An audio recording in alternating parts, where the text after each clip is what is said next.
உங்களுக்கு நிம்மதி உண்டாகுவதாக. தேவனுடைய இரக்கங்கள் அதிகமாவதாக. தேவன் என்ன சொல்கிறாங்கன்னா, நீதிமொழிகள் 23:18, நிச்சயமாகவே முடிவு உண்டு, உன் நம்பிக்கை வீண் போகாது.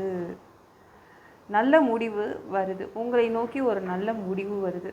நம்மளுக்கெல்லாம் என்னென்னா, நல்லது அப்படியே நீண்டுக்கிட்டே போகணும். நன்மையாக அது நம்ம வச்சுக்கணும். எவ்வளோ நன்மை கொடுத்தாலும் நம்ம வீட்டில் அடுக்கி வச்சுப்போம், நம்மக்கிட்ட இடம் இருக்குது, அப்படி தானே. ஆனால் கெட்டதா அது நீண்டுக்கிட்டே போகக்கூடாது, உடனே முடிஞ்சிடணும், டக்கு டக்கு டக்கு முடிஞ்சிடணும். கெட்டது இல்லை, அது நம்ம வீட்டில் வச்சுக்க நம்ம விரும்ப மாட்டோம். தேவன் என்ன சொல்கிறாங்கன்னா, நீங்கள் நினச்ச மாதிரியே உங்களுக்கு ஒரு முடிவு வருது, உங்கள் விருப்பத்தின்படி ஒரு முடிவு வருது.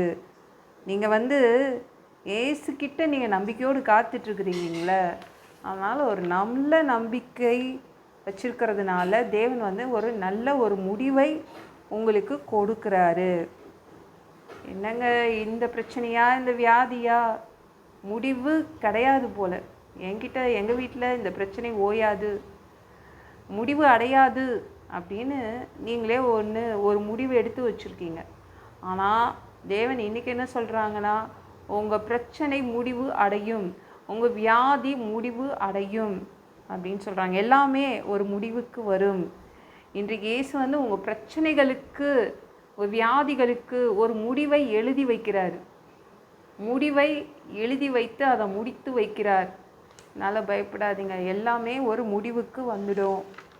சரிங்களா? இதெல்லாம் நம்ம சகிச்சு தான் வாழணும் போலங்க. அவ்வளோதான், வேறு என்ன பண்ணுறது? இந்த டேப்லெட்டை போட்டு தான் ஆகணும். வாழ்க்கை ஃபுல்லாக இப்படி தான் வாழணும். எல்லாரும் அப்படி தானே வாழ்கிறாங்க. இந்த உலகத்தில் எல்லாரும் அப்படி தான் வாழ்கிறாங்க. அப்படியே நானும் வாழ்ந்துட்டு போயிடுறேன். கடன் இல்லாத ஆள் யார் இருக்கா? வறுமை இல்லாத வீடு எங்கே இருக்குது? எல்லாம் அப்படி தான். வியாதி இல்லாத ஆள் கிடையாது.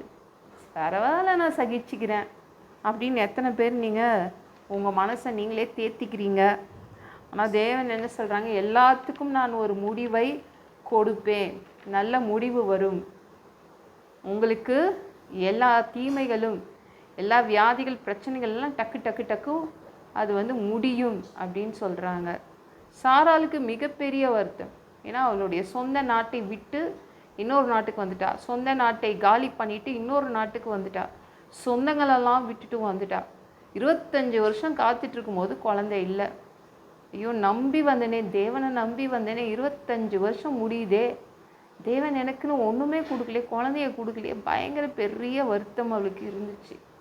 ஆனால் தேவன் என்ன பண்ணார், 25வது வருஷம் முடிஞ்சிட்டோடனே அவளுக்கு குழந்தைய கொடுத்தாரு. சாராளுடைய நம்பிக்கைகள் வீணாக போகலை. நீங்களும் நிறைய பேர் ஜெபம் பண்ணிகிட்டே இருக்கிறீங்களா, ஐயோ இந்த வியாதி சரி பண்ணிடுங்க தேவனே, இந்த பிரச்சனை எல்லாம் ஏதாவது பண்ணி சரி பண்ணுங்கன்னு நீங்கள் ஜெபம் பண்ணிகிட்டே இருக்கீங்களா? தேவன் அந்த ஜெபத்தை கேட்டு உங்களுக்கு ஒரு நல்ல முடிவை, நீங்கள் எதிர்பார்த்த ஒரு முடிவை, சூப்பரான முடிவை அனுப்புகிறாருங்க. உங்கள் நம்பிக்கைகள் வீணாக போகாது. இந்த வீடியோ பிடிச்சிருந்துச்சுன்னா மற்றவங்களுக்கும் ஷேர் பண்ண மறக்காதீங்க. கர்த்தர் உங்களை ஆசீர்வதிப்பாராக. ஜெபம் பண்ணலாமா? அன்பு பிதாவே, உங்கள் பிள்ளைங்க உங்கள் பாதத்தில் வந்திருக்காங்கப்பா. சாமி இரக்கம் செய்யுங்க பா.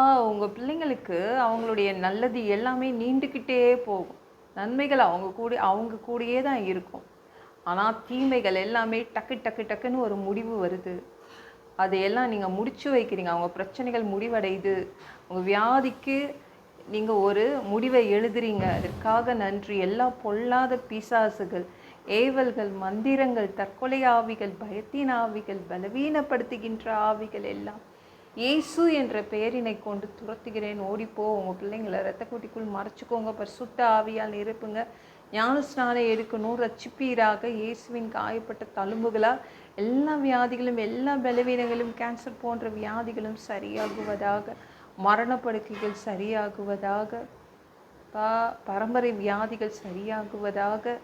ஒரு மனிதனாக பிறந்தா ஜீவ புஸ்தகத்தில் பேர் இருக்கணும். அப்படி இல்லைன்னா அந்த மனுஷனை பிடிச்சி நீங்கள் நரகத்தில் தள்ளிடுவீங்க. தீ எரிக்கிற இடத்துல எப்படி போய் வாழ்கிறது? பரலோகத்துக்கு வர்றதுக்கு தான் ஆசைப்படுறோம். அடித்து உதச்சி திருத்தி எங்களை பரலோகத்துக்கே அனுப்பிடுங்க. கழுவப்படாத பாவங்கள் எங்ககிட்ட இருந்துச்சுன்னா உங்கள் திரு ரத்தத்தை கொண்டு கழுவி எங்களை நீங்கள் பரலோகத்துக்கே அனுப்பிடுங்க. எந்த ஒரு இமை பொழுது நீங்கள் வருவீங்கன்னு இயேசுவை வணங்கி வணங்கி காத்துட்ருக்கோம். பரிசுத்தமாக வாழ்ந்து வாழ்ந்து காத்துட்ருக்கோம். அந்த ஒரு இமை பொழுதில் உங்களுக்கு ஒப்பான உடம்பு எங்களுக்கு கொடுக்கப்படும். அதை பெற்றுக்கொண்டு மத்திய வானத்தில் உங்களை சந்திக்க வருவோம். அந்த தருணத்தை நாங்கள் இழந்திடக்கூடாதுப்பா. ஒரு மனிதனால் பரிசுத்தமாக வாழ்றது கூடாத விஷயமா, அதற்கும் உங்கள் உதவி கேட்டு வந்து நிற்கிறோம்.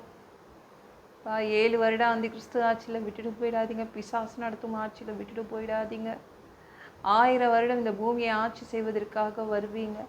அந்த பொற்காலத்தை பார்க்க ஆசைப்படுறோம். எல்லாவற்றையும் ஒப்பு கொடுக்குறேன். இயேசுவின் மூலம் ஜெபம் கேளும் பிதாவே. ஆமென். நாளைக்கு பார்க்கலாம்.